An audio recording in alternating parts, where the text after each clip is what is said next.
Hi students. आज UPSC का सबसे बड़ा त्यौहार था और I hope all of you have done well and specially मेरे स्टूडेंट्स जिन्होंने कोर्स प्रोग्राम लिया जीएस का।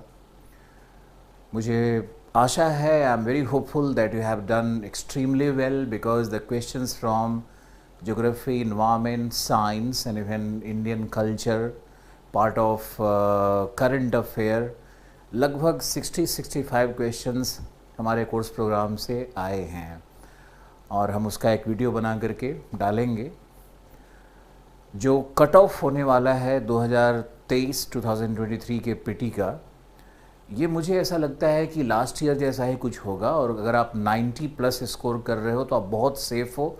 लेकिन मैंने कई एक्सपर्ट से बात किया तो मुझे ऐसा लगता है कि 85 plus also is a very safe score. अगर आप सीसेट क्वालिफाई कर रहे हो तो 85 to 88 could be a very safe score.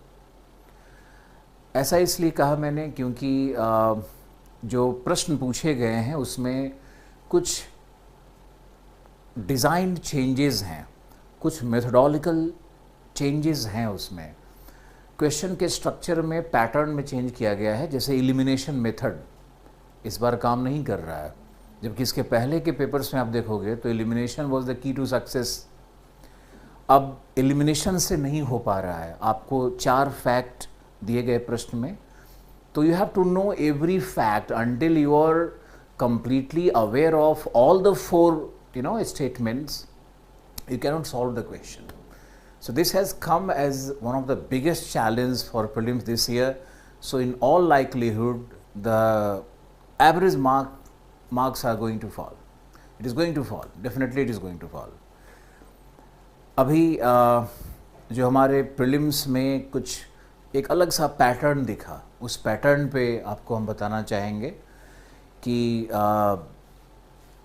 जो एसर्शन रीजनिंग का क्वेश्चन है ये थोड़ा डिफ़िकल्ट है और एसर्शन रीजनिंग का जो पैटर्न था वो पिछले 10 वर्षों से 8 वर्षों से लगभग एब्सेंट था। लेकिन some of you may be memorising it from my classes कि मैंने एसर्शन रीजनिंग के क्वेश्चंस भी करवाए थे फॉर पीटीए स्टूडेंट्स। तो assertion reasoning is back again और बहुत सारे लोग एसर्शन रीजनिंग का प्रैक्टिस करके नहीं गए होंगे तो उनको शायद वहाँ पर कुछ सदमा लगा होगा। फिर जैसा मैंने कहा कि एलिमिनेशन टेक्निक इस बार काम नहीं कर रहा था क्योंकि जो नए जनरेशन के स्टूडेंट्स हैं उनको ये समझना होगा कि एलिमिनेशन के टेक्निक से कोई आईएएस नहीं बनता है। हालांकि एलिमिनेशन मेथड एक ऐसा मेथड है जिससे आप कम से कम जो एक होता है ना क्वेश्चन को सॉल्व करने का जो एक चौतरफा प्रेशर होता है उसको कम किया जा सकता है, लेकिन वो आईएएस नहीं बना सकता है आपको। तो इस बार के पेपर में कुछ प्रश्न में तो एलिमिनेशन मेथड्स काम कर रहे हैं लेकिन कई जगहों पर बिल्कुल काम नहीं कर रहे हैं और आपको सारे फैक्ट्स बिल्कुल याद रखने होंगे। एक बहुत इम्पॉर्टेंट चीज़ हम फैक्ट आपसे शेयर करते हैं कि जो भी हिंदू न्यूज़पेपर पढ़ते हैं तो न्यूज़पेपर से बहुत सारे प्रश्न हैं, चाहे वो ज्योग्राफी एनवायरनमेंट के प्रश्न हो या इकोनॉमिक्स के प्रश्न हो या डायरेक्ट करंट अफेयर्स के प्रश्न हो। इंडियन एक्सप्रेस से और अन्य न्यूज़पेपर से कोई ख़ास प्रश्न नहीं दिख रहा है मुझे और मैंने डेट वाइज बिल्कुल चेक किया है इसको कि कौन सा प्रश्न कब हिंदू के न्यूज़पेपर से पूछा गया। तो उसमें मुझे कम से कम 10 से 15 प्रश्न ऐसे हैं जो कि हिंदू न्यूज़पेपर से पूछे गए हैं। तो प्लीज़ आप लोग हिंदू न्यूज़पेपर का उपयोग करिए और वो पढ़ना आपके लिए बहुत ज़रूरी है।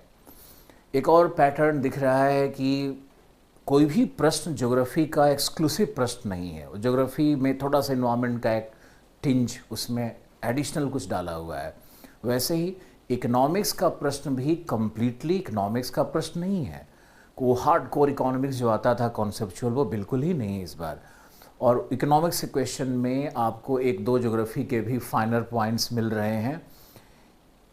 तो ये एक तरह का मल्टी डिसिप्लिनरी अप्रोच जो कहा जाता है वो बिल्कुल दिख रहा है प्रश्न पत्र में। वैसे ही अगर हम एग्ज़ाम्पल लें तो कल्चर पर जो प्रश्न पूछे गए हैं वो तो बिल्कुल ही हमारे जो कोर्स प्रोग्राम था आपके लिए उसमें बिल्कुल एक्यूरेटली मैच कर रहे हैं। तो कल्चर में मुझे विश्वास है कि कोई बहुत परेशानी भी आपको नहीं हुई होगी। और हिस्ट्री में मॉडर्न इंडिया तो लगभग एब्सेंट है, और ये बहुत ही प्रेडिक्टेबल था क्योंकि एंशिएंट इंडिया और कल्चर इस पे ज़्यादा इम्फेसिस चलना शुरू हो गया है पिछले वर्ष से ही। कुछ जैसे पिछले वर्ष के प्रश्न में आप सोशल हिस्ट्री से बहुत सारे ऐसे टर्म्स पूछे गए थे, तो वो इंडिकेट कर रहा था कि एंशिएंट इंडिया का सिग्निफिकेंस बढ़ेगा आने वाले टाइम में। हालांकि यूपीएससी का मतलब ही है अनप्रेडिक्टेबल पब्लिक सर्विस कमीशन, जो मैंने कई बार आपसे शेयर किया है। तो मुझे ये कहना, मेरे द्वारा ये कहना कि ऐसा कुछ होगा या कोई भी प्रेडिक्शन करना, ये बिल्कुल ही गलत है और इमोरल भी है। हमने कई बार आपसे कहा है कि टीचर सिर्फ वर्षा की बूंदों की तरह होता है, और आपके अंदर में सीड्स कैसे हैं, आपके सॉइल में फर्टिलिटी कैसी है, सब सक्सेस वहीं पे रुकता है। As a mentor, as a coach, मैंने कभी क्रेडिट नहीं लिया है आज तक कि मैंने किसी को आईएएस बनाया है, और ये उचित भी नहीं है।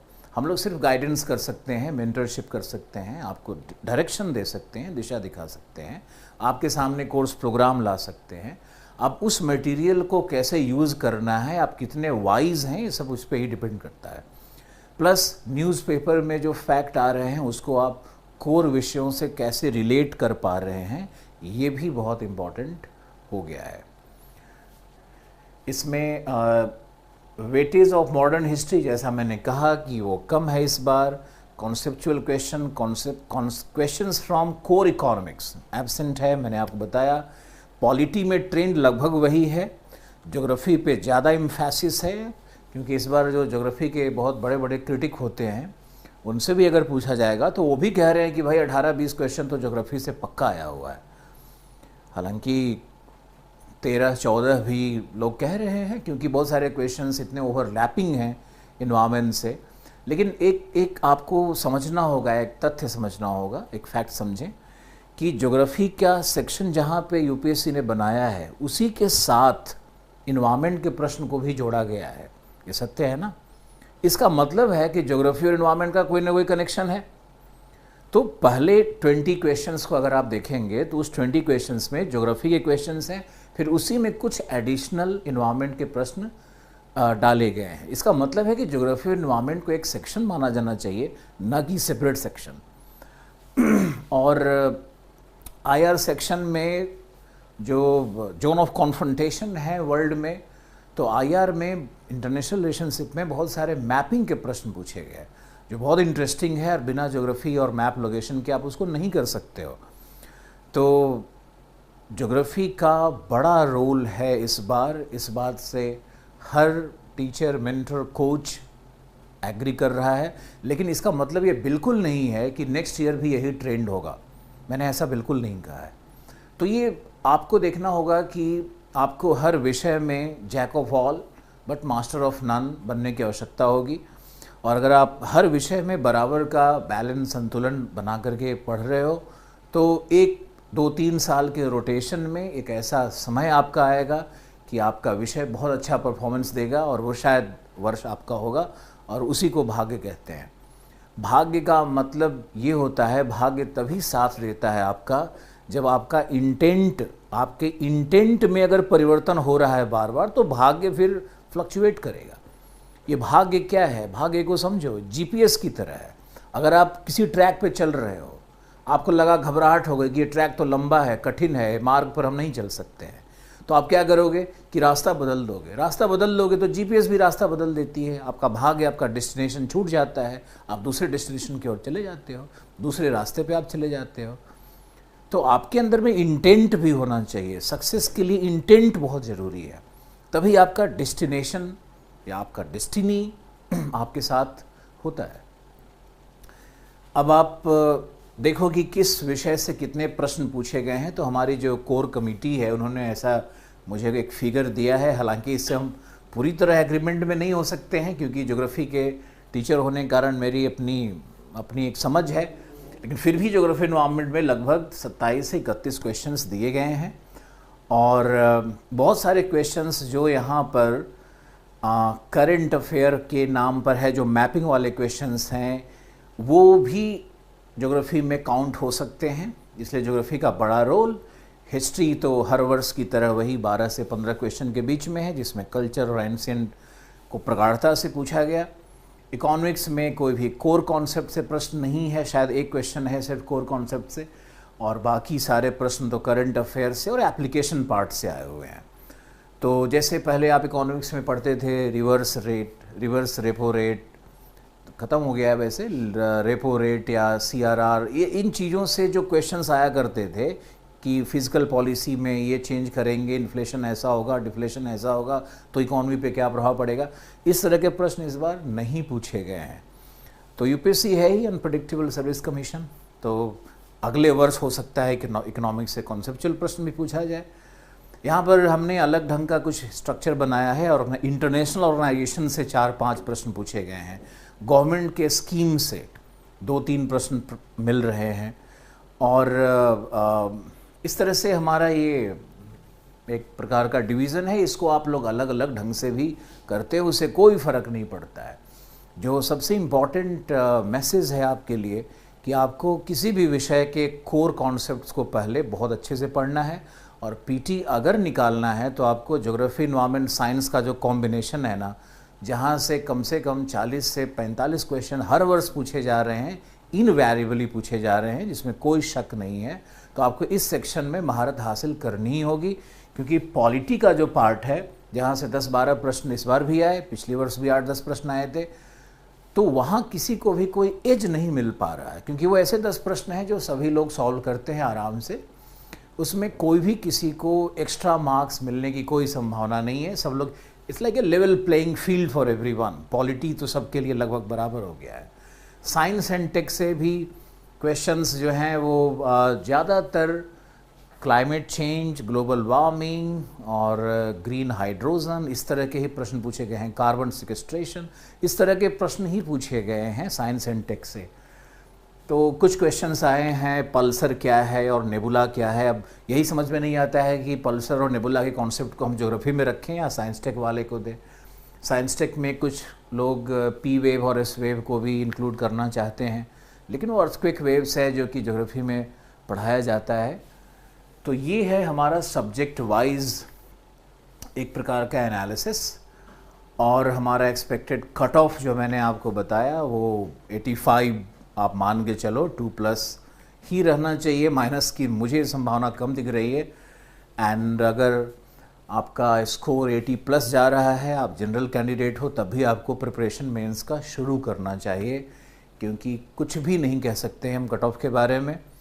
और जो मार्केट से रिपोर्ट्स आ रहे हैं उसमें मोस्टली लोग सीसैट में अटक रहे हैं कहीं ना कहीं, तो ये बहुत बड़ा कारण होता है कट ऑफ के नीचे आने का। जो हमारा जीएस कट ऑफ है वो नीचे इस कारण से आ रहा है क्योंकि सीसैट में लोग क्वालिफाई नहीं कर पा रहे हैं। और सीसैट इस बार भी पिछले वर्ष की तरह ही चैलेंजिंग है, डिफ़िकल्ट है, और मुझे लगता है कि शायद हिंदी माध्यम के स्टूडेंट्स एक बार फिर स्ट्रगल कर रहे होंगे सीसैट को सॉल्व करने में। तो सीसैट अपने आप में एक कंप्लीट बैरियर बन चुका है, विशेषकर हिंदी माध्यम के स्टूडेंट्स के लिए। इस बार भी आईएएस का फाइनल रिज़ल्ट आया, उसमें टॉप 20 का हम लोगों ने एनालिसिस किया, तो 12-13 कम से कम आईआईटीएन और एनआईटी के हैं, कुछ एमबीबीएस हैं, कुछ एमबीए कॉरपोरेट्स हैं। तो सारे प्रोफेशनल ही यूपीएससी के सीट्स को भर रहे हैं, और जो एक जनरल क्लास है, जो एक सामान्य यूनिवर्सिटी से पढ़ने वाले छात्र हैं, वो बिल्कुल बाहर निकलते जा रहे हैं, उनका एक्सपल्शन हो रहा है सिविल सर्विसेज के रिज़ल्ट से। इसका कारण है, एक बहुत छोटा सा कारण है, और वो कारण है कि मेथोडोलॉजी का डिफरेंस है, या फिर अप्रोच का डिफरेंस है, या फिर वो जो टेक्निकलिटी इन्वॉल्व करते हैं प्रिपरेशन में जो आईआईटीएंस होते हैं, उसका बहुत बड़ा डिफरेंस होता है। खैर, इस पर हम कभी फिर से बात करेंगे। अभी आपको हमारी तरफ से विशेष शुभकामनाएं, और पीटी ईश्वर करे आप सफल रहें इसमें। बहुत बहुत धन्यवाद। Thank you.